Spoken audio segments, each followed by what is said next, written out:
Yeah, no, I am not. I am not going to work this. This is too cold. Maybe it should have been the Kuga intro instead. The following material is owned by the respective rights holders. In this episode's case, the rights are held by Toei. Okay, please support the official release in any means necessary if possible.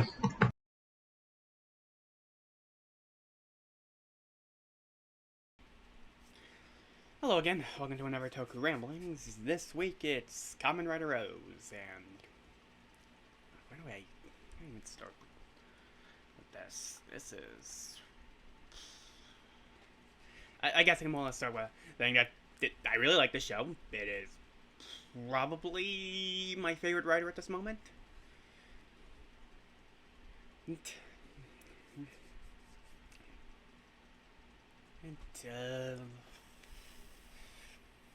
Okay, we start with that, so let's go. OOO sort of continues what Doubles does of more or less its kind of episodic nature, with some serialization throughout it. So, the story follows A.G. He, a wandering traveler who ends up basically being enlisted by just being known as Ankh, who is a greed, who were locked away millennia ago because they're monsters and they were more or less doing bad things. It's not initially said, but more or less it is revealed. Later, and more or less is given a driver, mouse to transform into O's to fight the other greed that broke it alongside Ankh. Alongside aging on fighting against the greed, there is also the Kogami mission run by the eponymous man himself, Kosei Kagami, his assistant.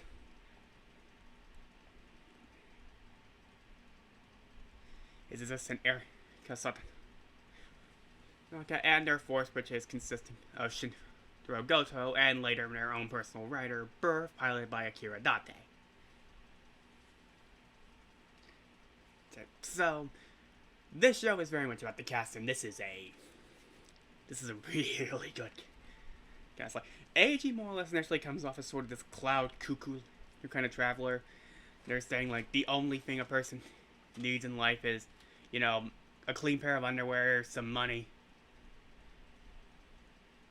Money and a good thing. He very much fits a lot of these standard heroic tropes of writers. He's kind, compassionate, always willing to help, but it also shows some negative sides of his much more selfless behavior, wanting to reach out to other people. O's has a big theme about desires, but not more or less stating that all desires are bad, but it's good to indulge in them from time to time, but not too often. And that's a lot of what his end arc is, coming to find what he truly desires as he ends up more or less becoming a really doing part to metal.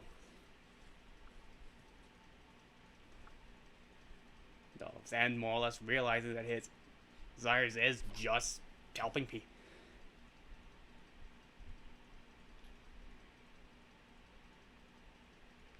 It's really well done in terms of characterizations and the take on the whole selfless hero trope that sometimes go.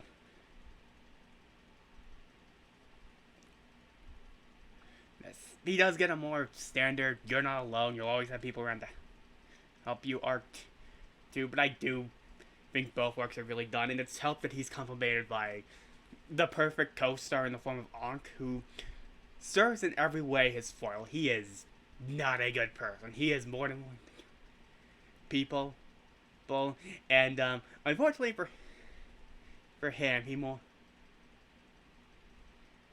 ends up in So the character is innately just this floating arm, and more or less to get this character an actual face, he ends up more or less inhabiting in the body of an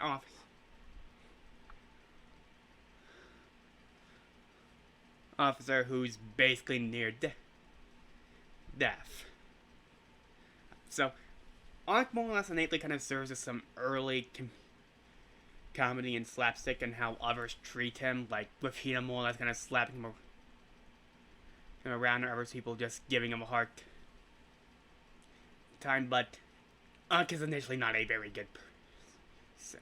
He chooses Eiji because he thinks he is a good person to control and more or less gets what he desires. And he is very controlling and more or less. He is the one who is constantly picking out Eiji's combos and not him. He initially gives him medals to more or less use to transform, but he kind of takes them. But it is shown that more or less the others are able to sort of also manipulate him to more or less getting what they want to, with Eiji, of course, using him to more or less live out his desire of helping people. And chemistry is really what sells this. They both clash and meld so well together, and they just bounce off one another just the right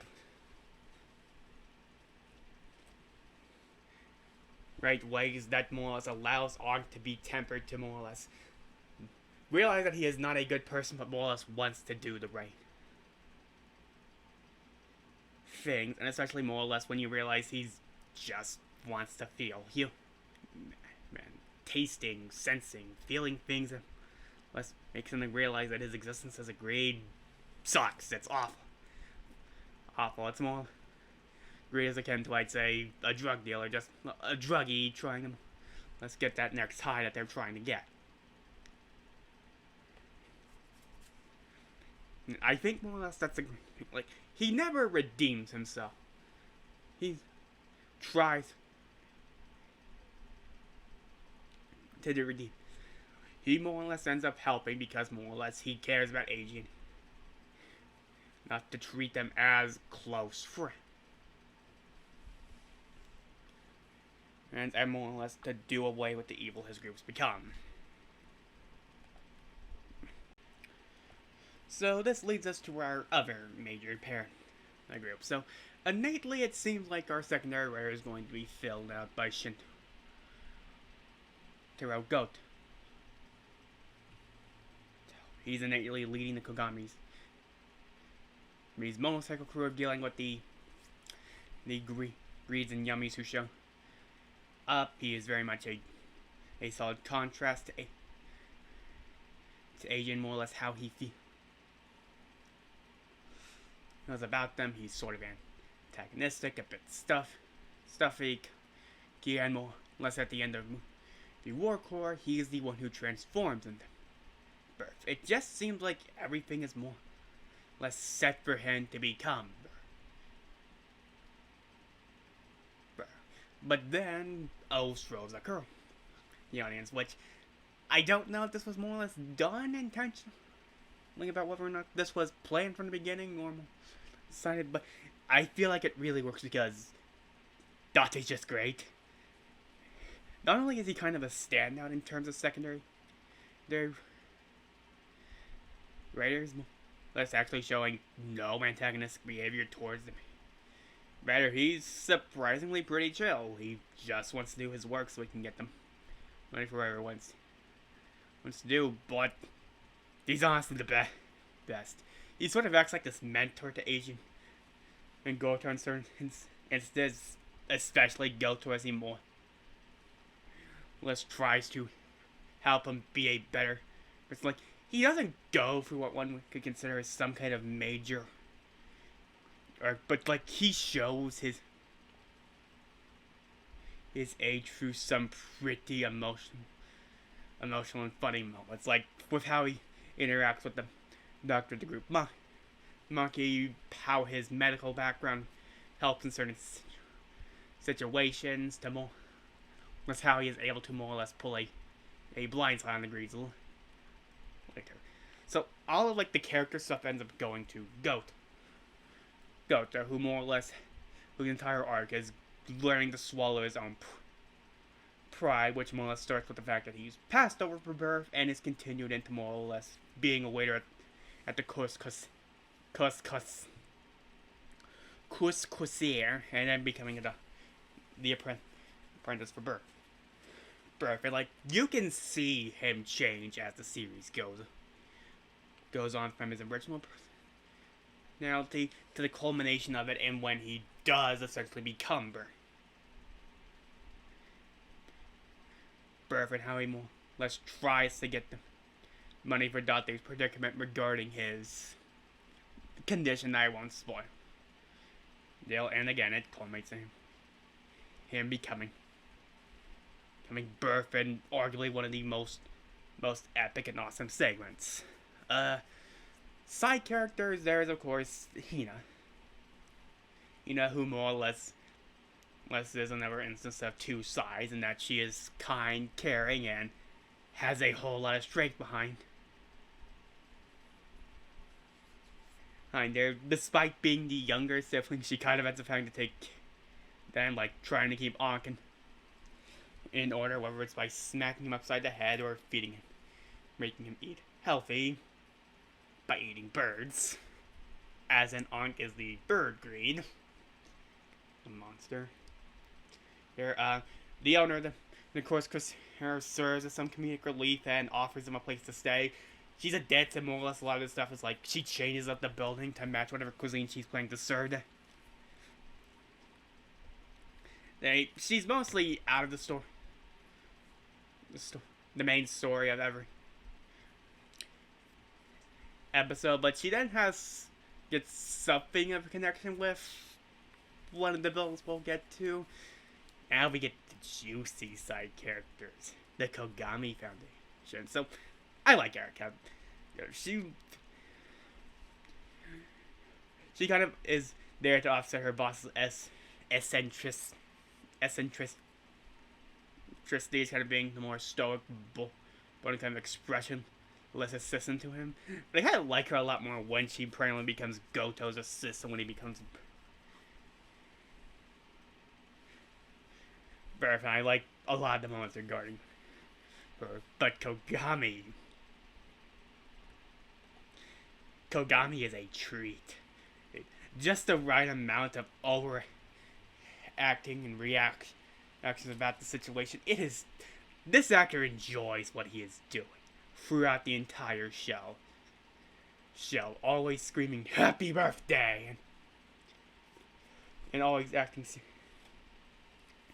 serious and serious about just all these cakes he bakes. He is a treat whenever he is more less on screen, in my opinion.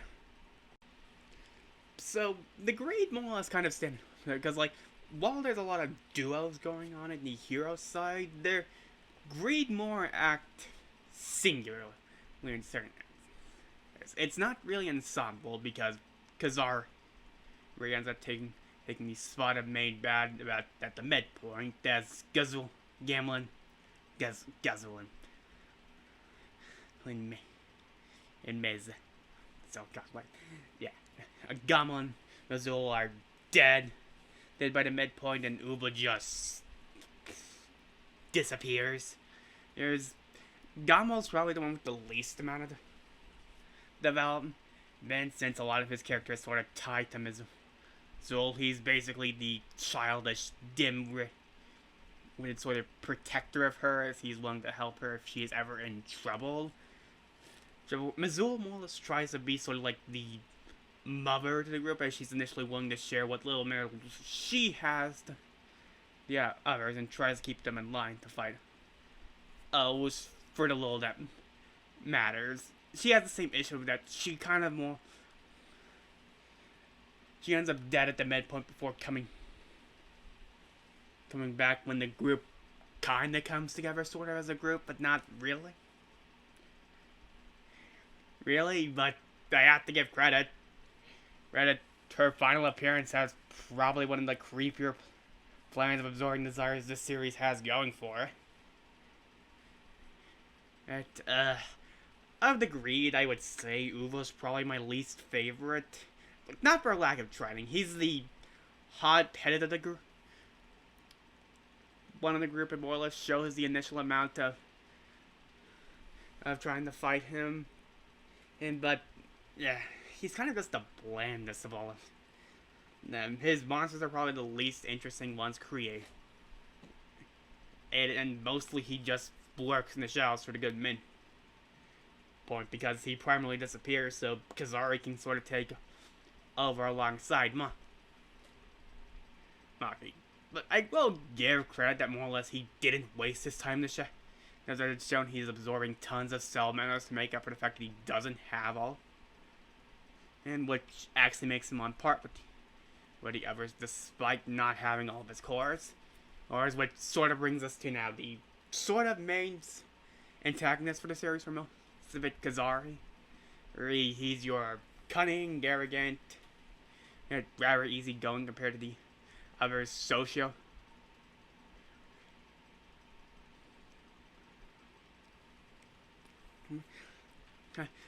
He more or less falls in the same trappings of both psychopaths in this kind of show, overly confident and more or less not realizing when his whatevers are more or less arguably a lot smarter. He does more or less introduce ideas that I do like mixing greeds together, ever since he ends up with a good chunk of other people's settlement. All which I really do like, but kind of once Ankh kind of breaks away from the main heroes in the end, and to try and be villainous, he's kind of thrown to the side and is just kind of unceremoniously killed after his last fight with Oz and Birth.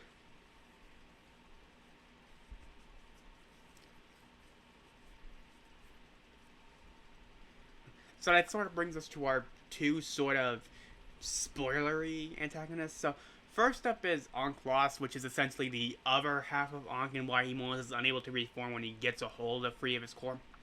The head, body, and legs of his core metals. He's more corrupted, basically more a child enforcer for Maki and Kazar.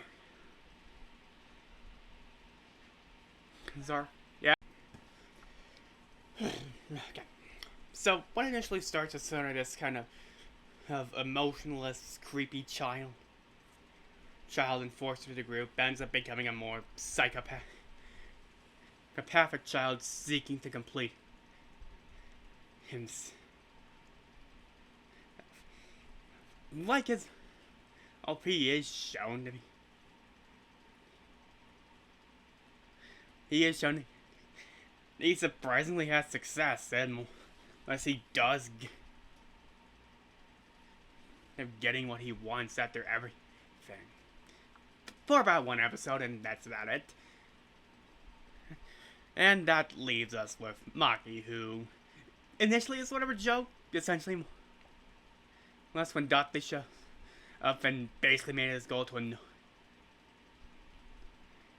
him, he just seemed like a kind of more creepy Cloud Cuckoo lander who had been developing through most of the show and just had this creepy doll that more or less he got freaked out whenever it was messed with. And then he teams up with Kazari and slowly reveals a hardcore nihilist. So the greed are an example of the negatives of the overindulgence and desires. Maki is the negative of no desire. Whereas more or less Kazari simply makes creates greeds that yummies that form in the body. The Gama makes his own from his own. So Uba just makes them based off of humans, and Maisel sort of creates these sort of hives of the monster. There's all of Maki's greeds are just made to make candle, no desire. I'm strong. When he learned that his own sister was getting married, he basically set his own house on fire with her in it just so he didn't have to leave. There is probably one of the biggest twists the series has. It just shows how depraved and awful he is. All he cares about is just ending the world to see what it's like, and Unless when he is defeated, he's not damning the heroes for one venting. He feels complete just because of his own demise that's coming. Being gone, a perfect representation of humans are the monsters when there are monsters on show.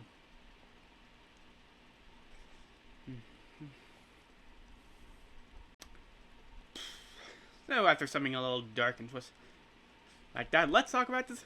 Something more positive, design. I really do like Goza's base. It's primarily black, which more or less adds on different colors of reds, greens, blues, grays, and yellows, kind of acting as sort of a complement to it, depending on what the combo is. Even with a full combo, black still plays sort of now balances out with said color. I kind of like shot them most because, well, I like blue. I know I don't have very many long blue shirts. Maybe I should more or less fix that. That this sort of also kind of applies to like the final form. What am I talking about?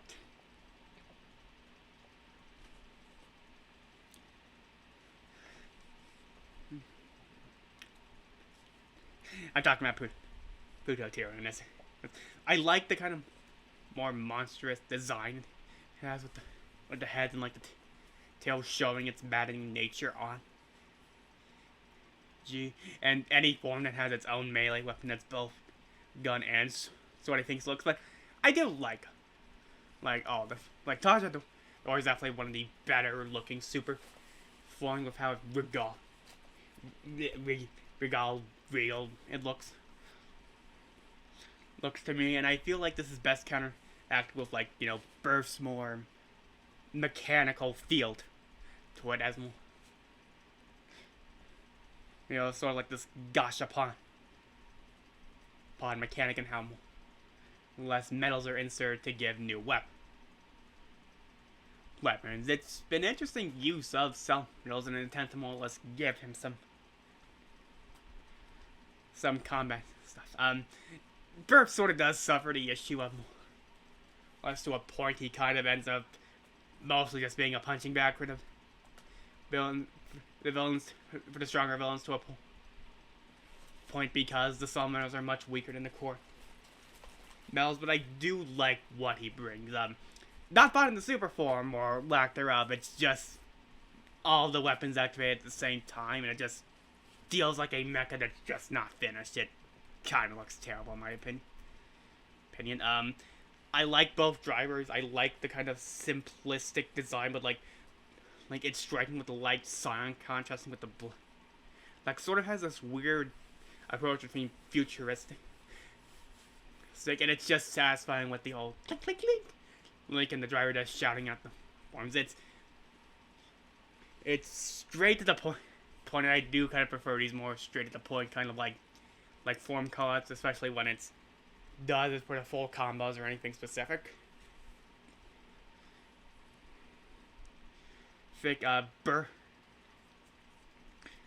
Burf's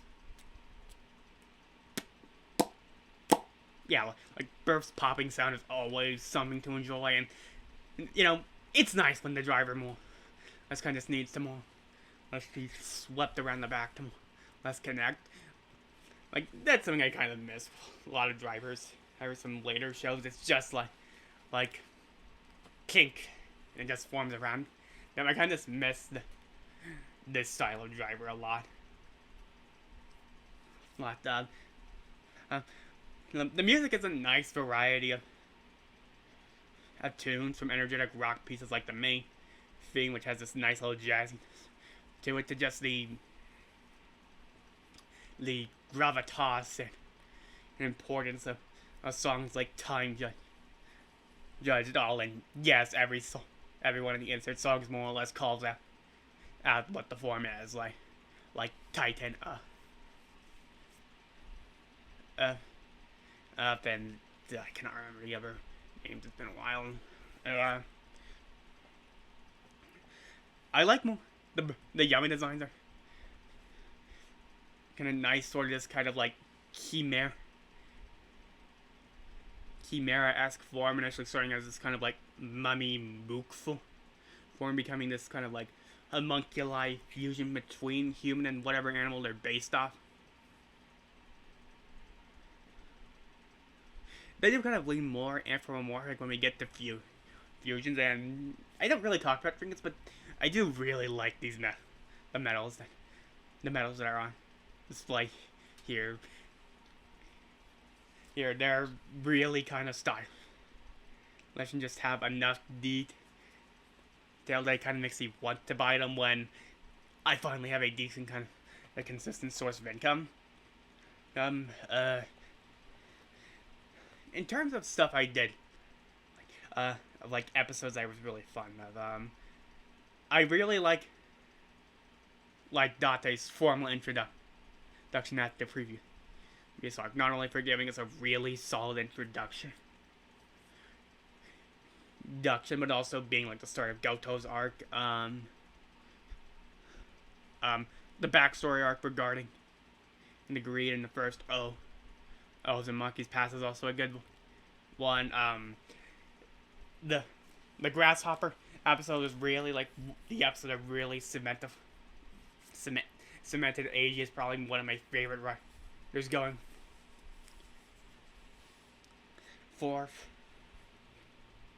oh God, there's actually a lot I really like in the season. The episode where Date meets with an old friend, and also the introduction of Shata Farm has some interesting things. Like, I think this is the episode where Ag falls haplessly in love, and more or less the others had to kind of prop him around. God, there's also some really good moments. Taja Dole's introduction is great.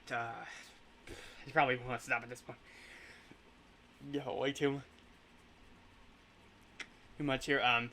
I just really like this show. This is probably currently my favorite Kamen Rider series. I just think everything gels here. Like, it doesn't break any new ground. It's just does everything so good and executes it so well that I think it does not matter. This is a show that has a really great cast. The suits look phenomenal. The music is catchy and great.